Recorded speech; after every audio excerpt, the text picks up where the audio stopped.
안녕하세요. 커피앤톡입니다. 오늘도 와주셔서 감사드리고요. 바로 사연 시작하겠습니다. 안녕하세요. 언젠가 제 사주를 본 할머니가 그러더라고요. 제 평생 부자로 살 수 없는 팔자라고요. 그래도 굶지는 않고 가족들하고 우애 있게 잘 산다더니 정말 무시는 못할 이야기인가 봅니다. 저는 올해로 이제 45이 된 여자입니다. 두 아이의 엄마로 평범하게 살고 있어요. 그 사주 그대로 가족들하고는 웃음이 끊이질 않는 집에서 잘 살고 있어요. 워낙 애들이 속 썩인 적 없이 일찍 철이 들어서 그런지 둘 다 고등학생인데 키우면서 힘들었다고 느낀 적이 크게 없어요. 나이가 들면 딸이 정말 좋은 친구가 된다고 하잖아요. 저는 두 아이를 낳은 것을 제 인생에서 최고 잘한 일이라고 생각해요. 제가 우리 딸들에게 한 번씩 남편 욕을 하면 저한테 묻는 말이 있어요. 엄마는 왜 아빠랑 결혼했어? 그러게, 엄마가 눈이 커서 그랬나? 그러니까 이렇게 고생하지. 더 괜찮은 남자 만나지. 엄마가 남자 보는 눈이 없어. 어떡하니? 우리 엄마지만 엄마 보면 참 아까워.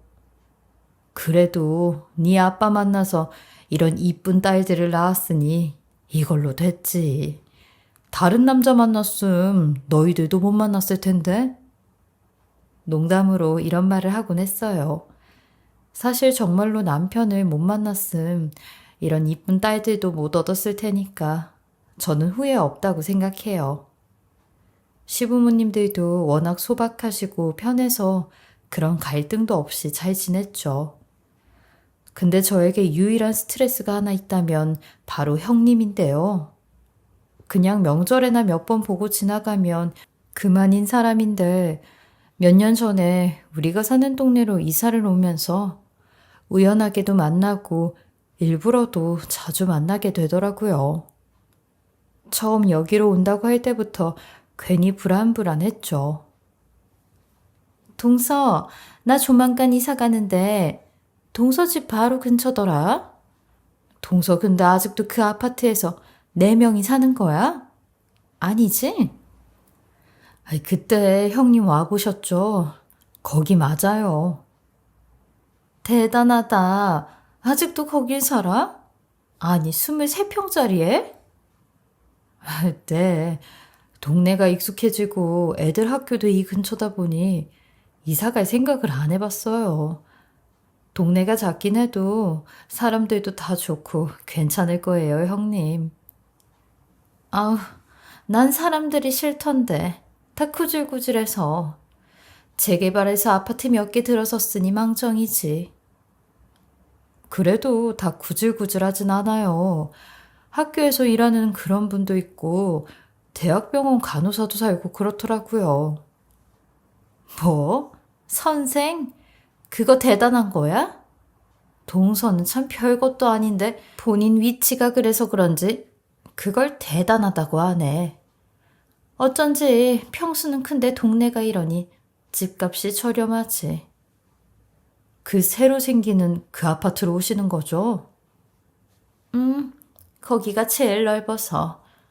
근데 마트는 그 사거리 하나지? 네, 더 큰 데는 조금 나가셔야 돼요.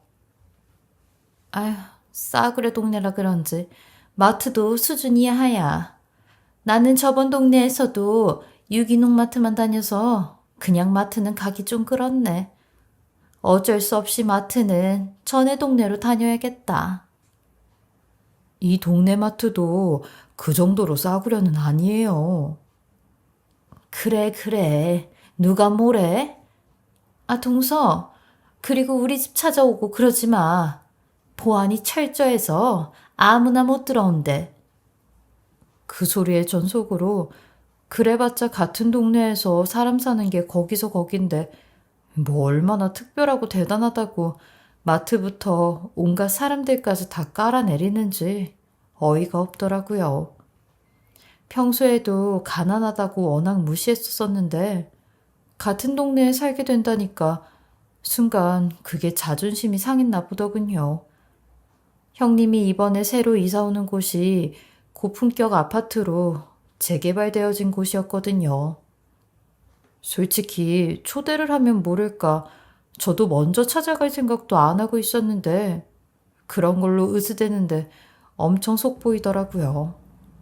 그렇게 형님이 이사 온 뒤로는 시부모님도 종종 이곳을 들르셔서 가족끼리 다 같이 모이게 되는 날이 꽤 많아졌는데 하루는 형님이 저에게 본인 집에 오라고 연락이 왔어요. 동서, 집이야? 오늘 올 수 있지? 어머니도 지금 오시는데 올 때 김치통 갖고 와. 아, 그리고 아파트 입구에서 경비 아저씨 만나면 아니다. 내가 이야기해둘게. 그리고 1층에 도착해서 호출을 누르려고 하는데 갑자기 멀리서 경비 아저씨가 다급히 뛰어오더라고요. 보안이 철저하다더니 정말 그렇구나 하면서 설명을 하려는데 아, 사모님이 배달시키셨다고 하던데 들어가세요. 저를 배달원으로 이야기해둔 모양이더라고요. 올라가기도 전에 빈정이 팍 상했죠. 가족이란 걸 밝히기 싫음 손님 정도로만 말해도 될 일이잖아요. 엘리베이터 거울에 비춘 제 모습을 보는데 괜히 눈물이 날 것 같더라고요. 어머니가 김치를 나눠주신다고 불렀었는데 여기서 괜히 큰 소리를 내면 안 될 것 같아 벨 누르기 전에 심호흡을 한번 하고 들어갔어요. 아, 동서 왔어? 잠시만 거기 있을래? 슬리퍼가 없네. 내가 슬리퍼 갖다 줄게. 아니에요, 형님. 괜찮아요. 그냥 들어갈게요. 아니, 내가 찝찝해서 그래. 잠깐 거기 서 있어. 벌을 세우는 것도 아니고 현관문에서 형님이 슬리퍼를 가지고 오길 기다렸어요.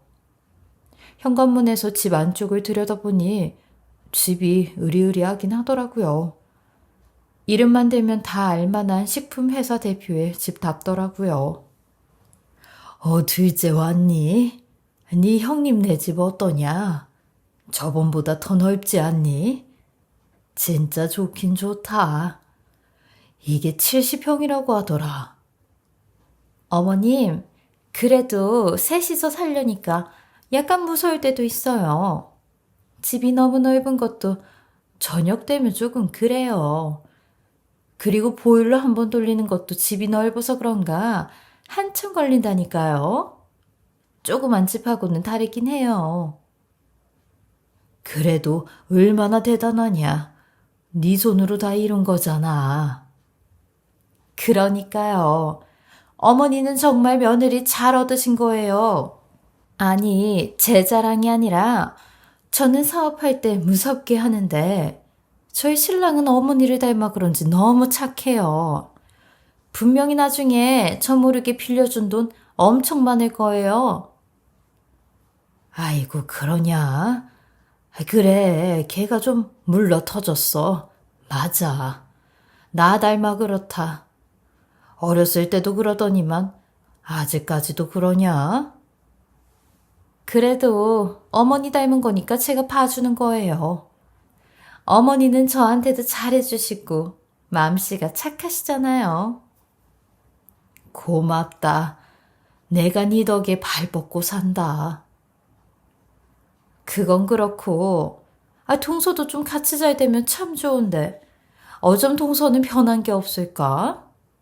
서방님도 물러 터졌으면 동서라도 야무지게 해야지. 나 봐봐. 여자가 야무지고 똑 부러지니까 이런 70평대 아파트에서도 살고 그러는 거 아니야? 안 그러면 절대 돈 못 모은다. 결국엔 동서네 애들도 다 그렇게 살게 돼. 아니면 동서, 우리 공장에 일자리라도 하나 줄까? 한번 해볼래? 내가 대표로 있으니까 이런 것도 해주지. 아니에요. 갑자기 전업주부로 살다가 그것도 민폐죠. 저는 애들 올 때 맞춰서 밥도 해야 하고 엄마가 집에 있어야 해요. 애들도 제가 집에 있는 걸 더 안정감 느끼고요. 곧 고등학교도 가니까 제가 더 신경을 써줘야 될 것 같고요. 아이고, 밥순이 하려고 돈을 안 번다고? 참 희한하다.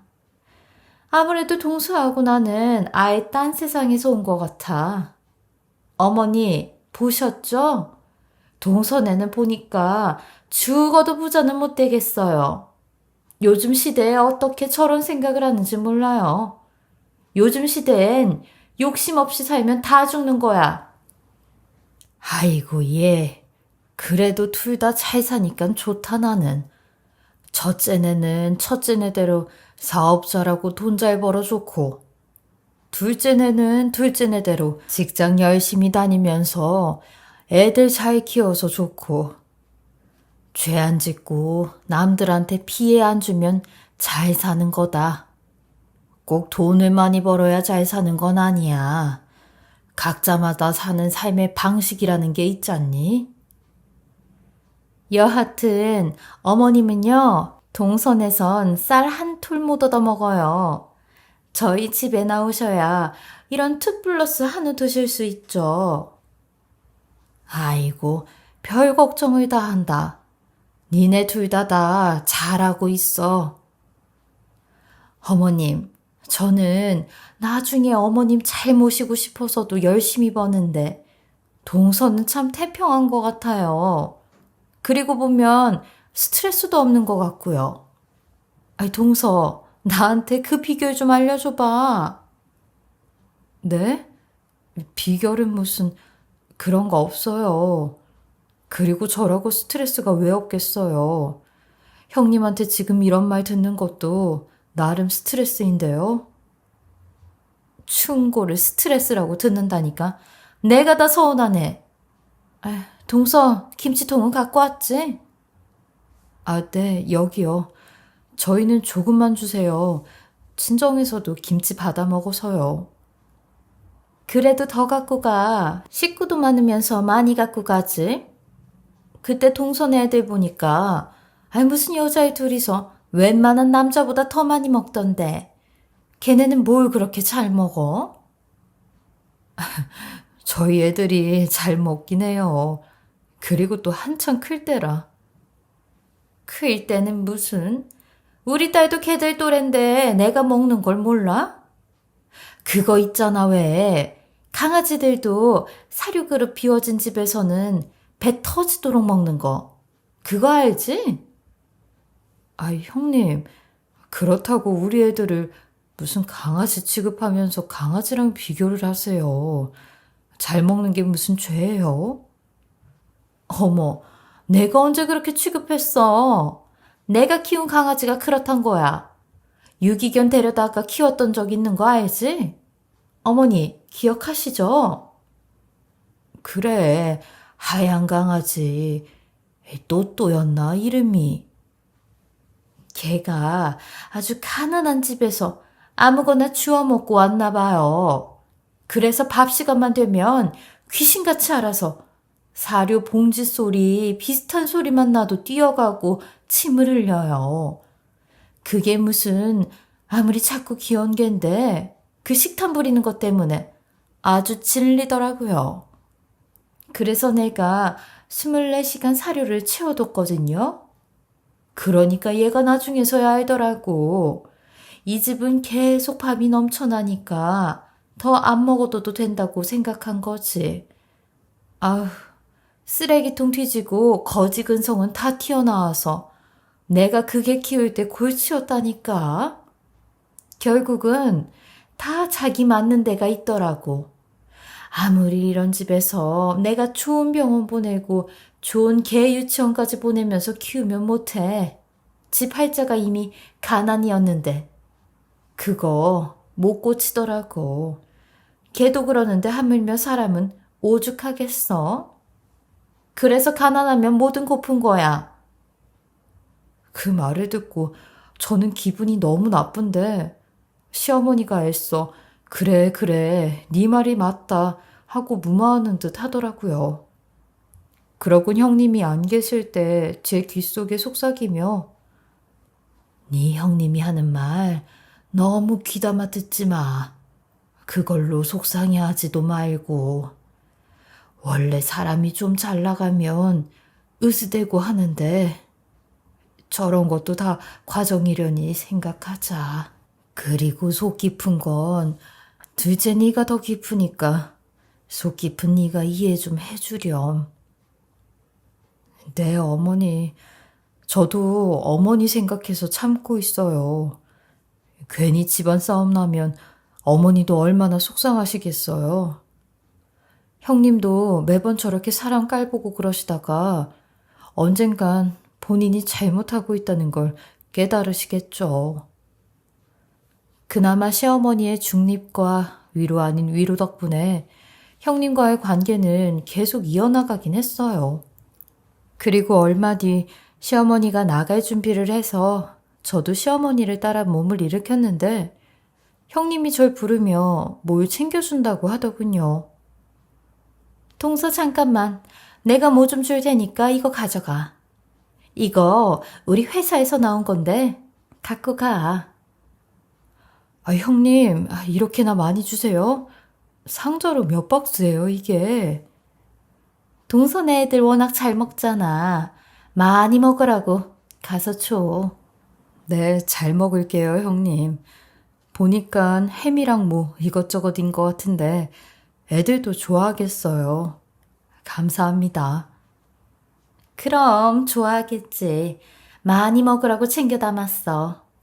어머님은 이런 햄 가공식품 몸에 안 좋으니까 제가 다음에 건강식품 좀 챙겨 드릴게요. 오늘은 동서만 챙겨주는 거 이해해 주세요. 그럼 조심히 가, 동서. 그래, 나야 언제든지 좋다. 그래도 형님이라고 이렇게 챙겨주고 하는 거 보니까 보기 좋구나.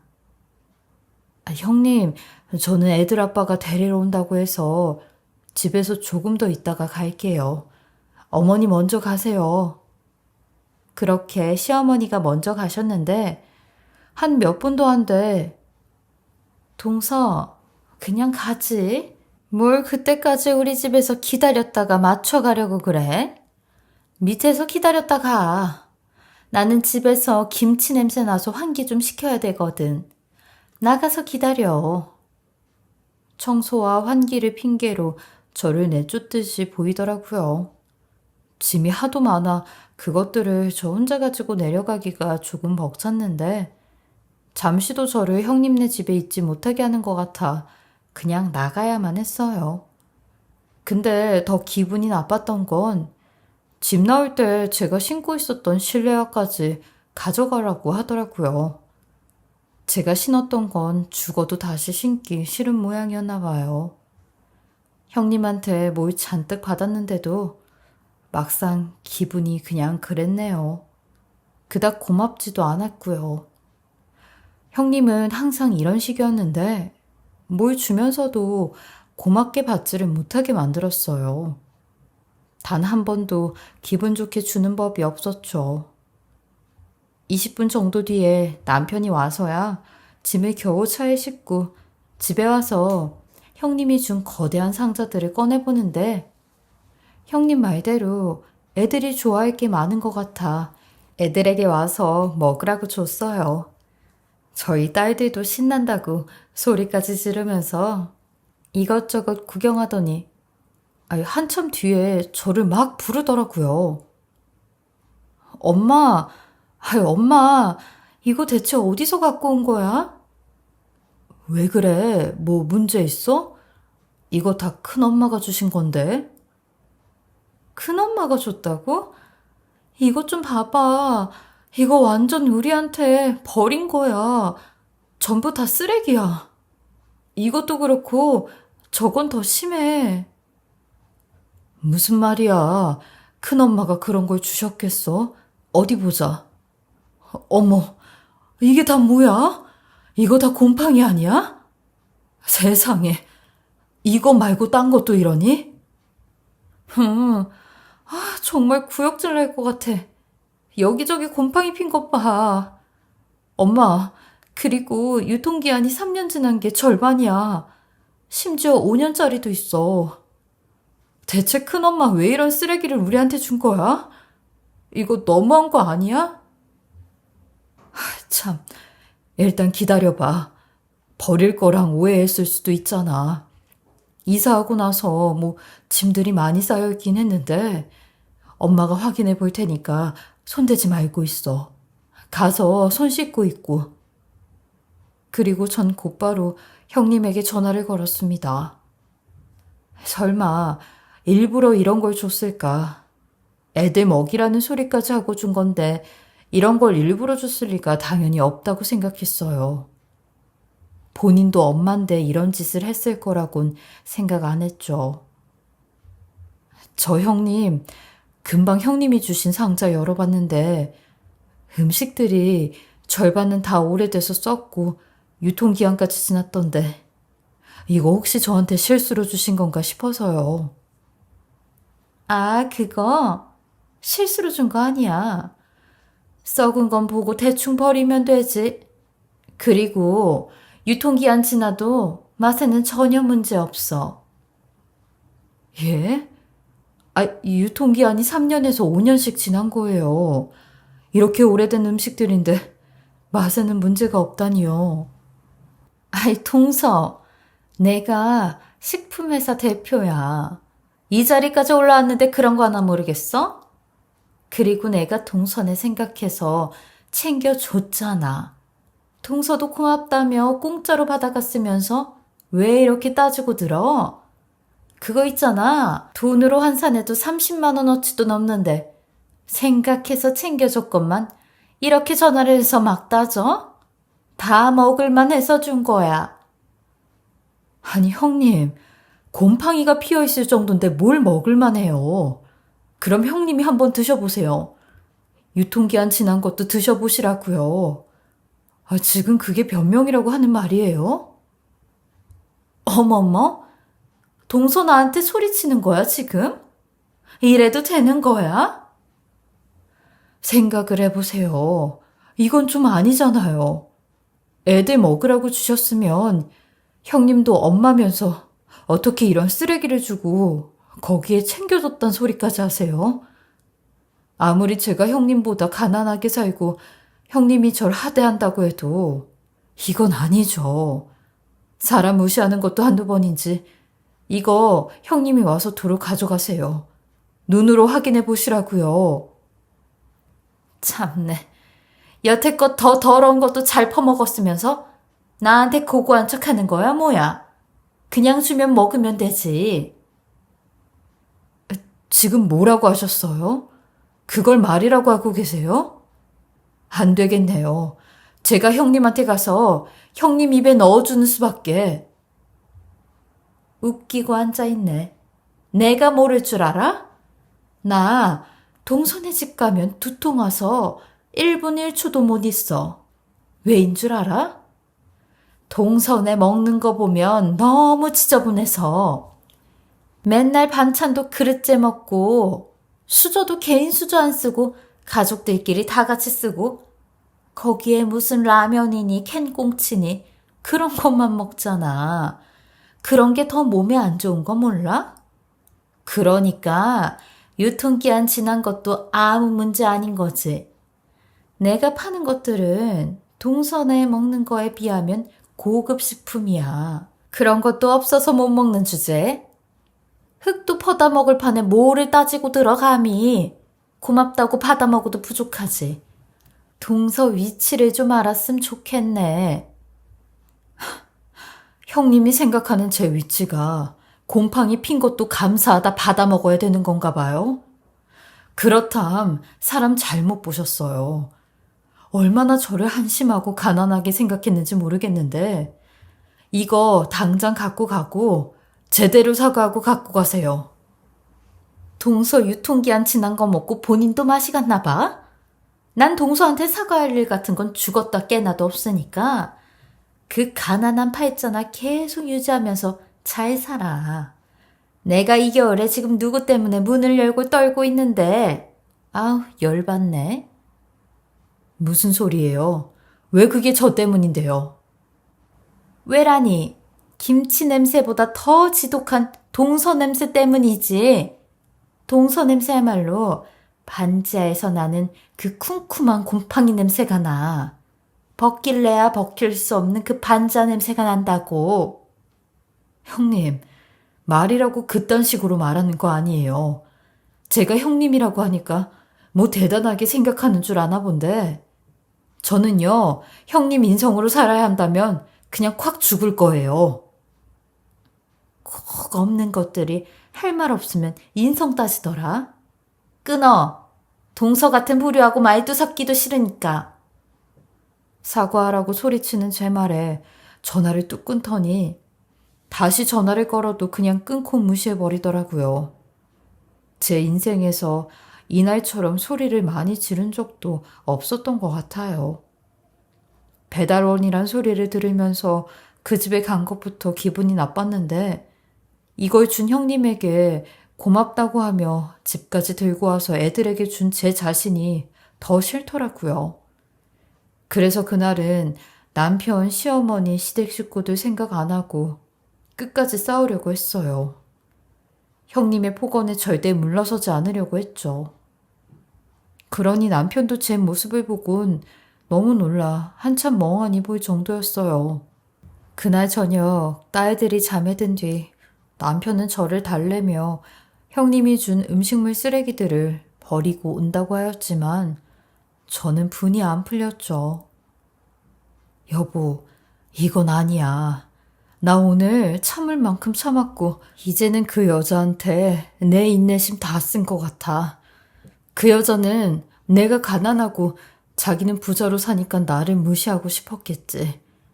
근데 나한테만 이러는 것도 아니고 우리 가족한테 이러는 건 아니지. 나 내일 당장이라도 가서 그 여자한테 사과받을 거야. 형님 소리도 안 나와 아주. 일단은 내가 형하고 이야기해서 풀어볼게. 왜 자리에도 없던 아주버님하고 이야기를 해. 그리고 아주버님도 대충은 자기 와이프가 이런 성격인지 알고 있을 거 아니야. 알고 있으면서도 방관했는데 무슨 말이 통하겠어. 말해봤자 소용없어. 그 여자가 사과를 해야지. 그래, 나도 가능하면 안 부딪히고 살고 싶었어. 당신도 그러겠지. 근데 이건 아니야. 계속 이런 식이면 나중에 우리 애들까지 무시한다고. 난 그 꼴은 못 봐. 당신은 아빠인데도 그래도 참을 거야? 저거 우리 애들 먹으라고 준 여잔데? 그래, 나도 당연히 화나고 열받지. 근데 당신 오늘은 너무 흥분했어. 흥분하면 잘 해결할 일도 그렇죠. 그러니까 일단은 진정하고 우리 냉정하게 판단해서 얘기하자. 남편의 말에도 저는 쉽게 화가 가라앉지 못해 그날 밤까지 꼬박 새웠어요. 이불을 걷어차고 냉수를 아무리 마셔도 마음에 활활 타는 불이 쉽게 안 식더라고요. 저는 결국 남편의 만류에도 불구하고 그 다음 날 형님이 제게 준 상자를 그대로 들고 형님 회사 앞으로 찾아갔습니다. 이판사판이다 싶었고 대표실로 무작정 들어가려니 비서가 먼저 제 인적사항을 확인하더라고요. 어떻게 오셨나요? 대표님과 약속 잡으셨을까요? 아니요, 전 대표님 동선데 할 말이 있어서 왔어요. 잠깐이면 돼요. 기다리라면 여기서 기다릴게요. 아, 가족분이시구나. 알겠습니다. 잠시만요. 그리고 소파에 앉아서 부글부글 끓는 마음을 달래고 앉아있는데 어디선가 많이 본 듯한 남자가 들어오더군요. 누군지 한참을 생각하고 있는데 저를 몇 번 돌아보더니 아진아, 너 맞지? 와, 몇 년 만이냐? 맞지? 나도 지금 긴가민가 했어. 너 하나도 안 변했다. 아이, 그대로긴. 나도 늙었지. 근데 네가 진짜 그대로네. 대학 동창이 와 있더라고요. 대학 시절에 과에 남자가 훨씬 많았던 터라 편하게 지내던 친구 중 한 명이었죠. 살면서 어떻게 지내는지 궁금하긴 했는데 하필 그런 날 만나게 될 줄은 저도 몰랐어요. 신기하네. 그나저나 여긴 어쩐 일이야? 아, 우리 형님 회사인데 잠깐 볼 일이 있어서. 아휴, 나도 여기 거래처야. 우리 회사에 대부분 납품하거든. 대표 얼굴은 처음 뵙는데 네 덕분에 좀 편하게 만나겠다. 아니, 너 회사 차렸어? 전공 살려서 직장 다니는 줄 알았는데. 아버지 회사인데 내가 물려받았어. 대표 소리 듣는 것도 어색할 정도다. 너도 좀 웃기지? 아, 야, 그럼 이따가 같이 좀 들어가자. 이럴 때 인맥 힘 좀 빌려야지. 아니야, 내가 무슨 일 얘기하는데 내가 들어가서 뭐 해. 근데 뭐 부탁하러 온 거야? 응, 실은 우리 회사 곧 신제품 출시하거든. 가격 비교해보는 중인데 그래도 가능하면 하던 것부터 노려보려고. 그럼 딱히 정해진 건 아닌 거네? 뭐, 그치? 사실 복잡한 건 아닌데 결국은 다 사람 관계잖아. 돈이 걸린 문제긴 해도 사람이 좋으면 또 위기도 넘어가고 그렇더라. 우리 제품 90%를 다 여기서 만들어. 나름 우리 회사, 이 회사에서도 VVIP일걸? 아, 그러니? 그럼 너 사람이기에 한번 제대로 봐야겠다. 내가 같이 들어가 줄게. 아이, 정말? 아이, 그럼 나야 고맙지. 네 형님이라니까 더 믿음이 간다. 그러면 나도 좀 부탁 하나만 해도 되니? 너 돈 빌려달라는 건 아니지? 농담이야. 내가 들어줄 수 있는 부탁이면 들어줄게. 뭔데? 너 딱 10분만, 아니 5분만 내 변호사인 척 좀 해줘라. 변호사? 갑자기 무슨 변호사야? 난 법이라면 아무것도 모르는데? 뭐 어떻게 해야 되는 건데 그래? 이야기는 나만 할 거니까 괜찮아. 그냥 변호사인 척 하면서 옆에 서 있기만 해. 너 사람이 중요하다면서 내가 그걸 보여줄 수 있을 것 같아서 그래. 너 한번 잘 봐봐. 우리 형님이 계속 같이 일을 할 만한 대표인지. 제가 나중에 나와서 형님이란 인간이 어떤 사람인지 말해도 믿어줄 친구긴 하지만 그래도 그 자리에서 똑똑히 형님의 그 더러운 인성을 보여주고 싶었어요. 쭈뼛거리는 친구를 이끌고 저는 쓰레기 상자를 들고서 들어갔습니다. 역시나 형님은 제 모습을 위아래로 쓱 보더니 쓰레기가 쓰레기를 또 들고 왔네. 여기까지 왜 왔어? 왜 오긴요. 사과 받으러 왔죠. 이거 직접 보시고 사과하세요. 오늘은 저도 그냥 안 넘어갈 테니까 그렇게 아세요. 아이고, 무서워라. 내가 어제도 말했지만 동서한테 내가 사과할 일 없다고 말했을 텐데. 그리고 그 옆에 데려온 떨거지는 누구야? 뭐 환불이라도 받으러 왔어? 사람 데리고 오게? 왜? 엄마도 데리고 오지 그랬어? 비꼬면서 말 좀 하지 마시죠. 이분은 제 변호사예요. 알아보니까 이런 일도 충분히 소송 가능하다고 하네요. 어머, 동서 진짜 웃긴다. 이런 걸로 변호사식이나 끌고 왔어? 아니, 변호사 살 돈은 있기나 해? 없는 집에서 무슨 이딴 일로 변호사를 쓰고 있어?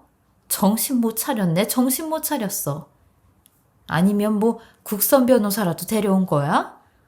그 외에 일 없어서 몇만 원 쥐어주면 오는 이름도 없는 변호사 있잖아. 변호사라 하면 우리 회사에도 널린 게 변호사야. 어딜 까불고 있어, 겁도 없이. 그러면 형님도 변호사 부르세요. 저 형님하고 제대로 법으로 싸우려고요. 머리끄댕이 같은 거 잡고 안 싸워요. 그것도 그럴 가치가 있는 사람한테나 하는 거지. 이것저것 말할 필요 없이 우리 집에 곰팡이 핀 음식이랑 유통기한 지난 음식 준 거 사과하세요. 그래야 저도 우리 딸들한테 큰엄마가 제대로 사과했다고 말해주죠. 사과하세요, 빨리. 아, 그래? 그럼 조카들한테 그렇게 전해줄래? 내가 우리 개가 생각나서 특별히 챙겨준 거라고. 우리 개가 밥그릇 치우면 배고파서 침 질질 흘리고 달려든 게 생각이 나서 챙겨줬다고.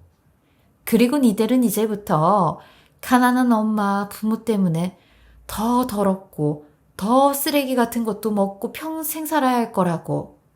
그렇게 전해줘. 그 얘기를 듣자마자 이성적으로 대화가 안 된다 판단하고 그 상자를 들어 형님 자리에 전부 다 쏟아부었습니다. 끝까지 사과 안 하고 고개를 빳빳이 들고 말하는 태도에 저도 참을 수가 없었죠. 그러니 형님은 제게 돌았냐고 무슨 짓이냐고 비서를 불러 당장 경찰한테 신고를 하라고 하더군요. 그 모습을 보곤 제 동창도 얼굴이 심각하게 굳어져선 형님에게 자기 명함을 내미더군요. 근데 형님은 그 동창이 거래처 대표인 줄도 모르고 명함을 갈기갈기 찢으며 넌 뭔데 나한테 이딴 명함을 주고 있어? 변호사가 뭐 대수야? 나는 변호사 없는 줄 알아? 대표님, 저 오늘 대표님과 신제품 때문에 상의하러 온 베스트푸드의 대표 한성우입니다. 네? 네? 아니, 한 대표님이시라고요?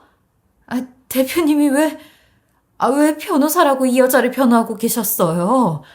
이게 대체 어떻게 된 일인지 저는 이해가 잘... 대표님, 이거 일단은 다 오해입니다, 오해. 일단은 제 말 좀 들어보시죠, 대표님. 아니요, 더 이상 그쪽과는 할 이야기가 없네요. 저기요, 대표님. 이건 저희 집안 문제라서 제가 언성이 좀 높았는데, 제가 오늘 대표님 오신다고 공장도 싹 다 보실 수 있도록 준비를 해둔 상태거든요. 이거 사정이 좀 있었는데 너무 소란스럽게 굴어서 제가 죄송합니다. 제가 방금 한 말 못 들으셨나요? 그쪽과는 할 말 없고 할 말이 없으니 공장도 안 봐도 될 것 같네요.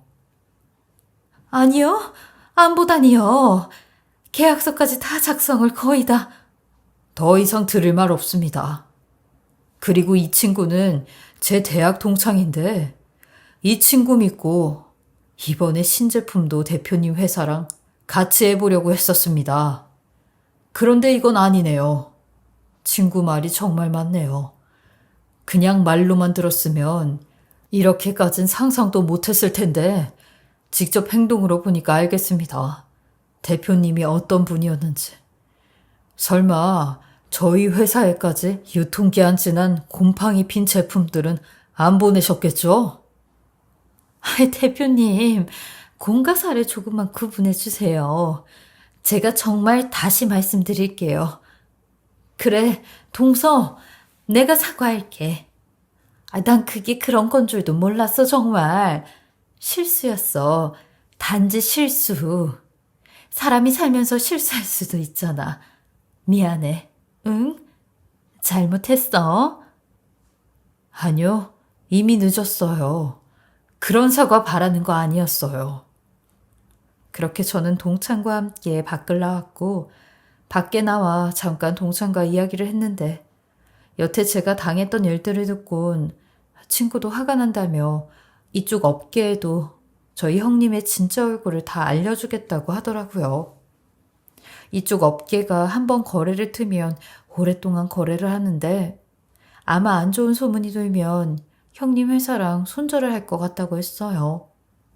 그리고 굳이 자기가 이런 이야기를 하지 않아도 결국엔 형님 인성이 언젠가는 다 드러나면 벌어질 일이라고 하더군요.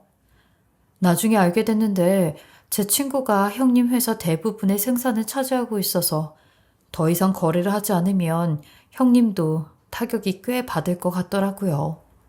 그날 이후 형님은 발등에 불이 떨어지니 매일같이 문자와 전화가 와서 저를 달랬고 집 앞까지 와선 한우부터 과일까지 두고 가곤 했어요. 저는 손 하나 까딱 안 하고 그대로 냅두었는데 제가 그걸 안 가져가니 형님도 매번 올 때마다 다시 새 걸로 가지고 오곤 했어요. 이 소식을 듣게 된 저희 시어머니도 화가 많이 나셔선 형님을 도살장에 끌고 온 듯 데리고 와서 저한테 제대로 사과를 하라고 다그치셨어요. 그러니 그때 형님이 눈물까지 흘리며 그동안에 제게 했었던 일에 대해 진심으로 사과를 하겠다며 자기 이야기를 꺼내더라고요. 옛날부터 내가 나 혼자 동서한테 자격지심을 느껴서 그랬어. 동서는 제대로 된 집안에서 커서 대학까지 나왔고 일을 안 해도 언제라도 취직할 수 있다는 자신감이 항상 있었는데 나는 찢어지게 가난한 집안에서 자라서 검정고시 출신의 대학도 못 나오고 맨날 마트나 동네 슈퍼에서 일하는 게 너무 비교가 되는 것 같았어. 그래서 내가 사업으로 느지막하게 성공하고 동서한테 그랬던 거야. 그게 변명이라고 말씀하시는 거예요? 제가 언제 대학 나왔다고 형님한테 자랑을 했어요. 아닌 갑질을 했어요. 제가 그런 적 없잖아요. 왜 형님 혼자 망상에 빠져서 저를 이렇게 괴롭혔냐고요. 형님 말 한마디 한마디에 저는 영혼이 병들어갔어요. 저는 솔직히 지금도 형님 얼굴 보기 싫고 트라우마 생겼어요. 그러니까 이제부턴 두 번 다시 얼굴 보면서 살지 말아요, 우리. 안녕히 가세요. 형님은 끝까지 진심 어린 사과가 아니라 자기 변명하기 급급했어요. 그것도 본인 사업이 기울기 시작하니 그제서야 와서 저한테 자기가 이렇게 불쌍했으니까 네가 이해하라는 식으로 말을 했네요. 결국은 본인이 만든 덫에 본인이 걸려든 거였죠. 저는 그날 이후로도 형님과는 연을 끊고 살고 있어요. 저희 시어머니도 저를 충분히 이해하시는데 사실 시어머니께는 죄송한 일이지만 아직은 제가 형님을 용서할 그릇이 안 되는 것 같네요. 그런데 요 며칠 전에 한 1년 7, 8개월 만에 형님에게서 연락이 왔는데 이젠 하다 저에게 아파트 한 채를 주겠다며 제 동창과 한 번만 만나게 해달라고 제안을 하더라고요. 이 문자를 보곤 형님은 정말 나한테 미안한 마음은 단 1도 없구나 생각이 들어 평생 연 끊고 사는 게 맞다 판단을 내렸어요. 자기가 얼마나 부자인지는 모르겠지만 아직까지도 사람의 마음과 사람과의 문제를 돈으로만 해결하는 게 미련스러웠어요.